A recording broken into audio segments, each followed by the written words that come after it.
Kiyimni neobishnisini kiyib olganman, sababi bugun obzori neobishnisi bo'ladi. Ana kuni tuning qilingan Damas'ni qo'ydim.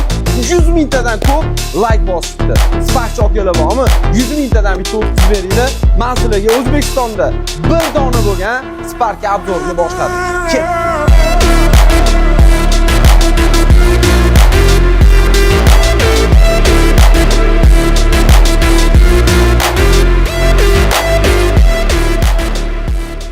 Mashinaning usti stok holatda qolgani bilan ichiga o'tirgan odam mazza qilib yoradi-yu, ayniqsa mana li monitori ko'ryapsizmi, aka, alohida особенный yasaldi.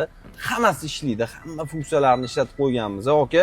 Bu yoqda ko'rishingiz mumkin, o'zini tablosi ustida stiklolari bilan bir xil qilib splashnoy monitor qo'yilgan.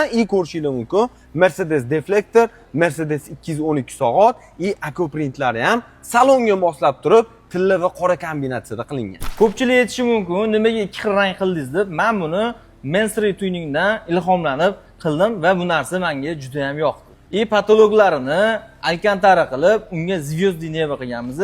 Hamda afshipkasini ko'rishingiz mumkin.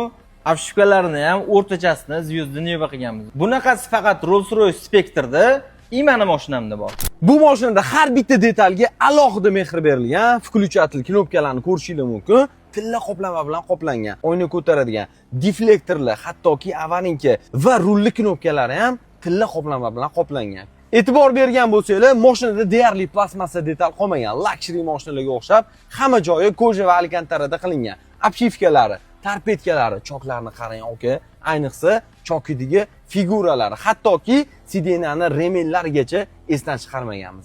Abdullo yorvoribsan ukam, lekin zo'r chiqdi. Spark hadagilarim kelib ketdi. Bori, общий nech pul ketdi? Xo'p, nech pul ketganini kommentariyaga yozib yuboringlar. Xudo xolasa keyingi videomizda diska taqamiz, o'shanda nech pul ketganini aniq sizga aytaman.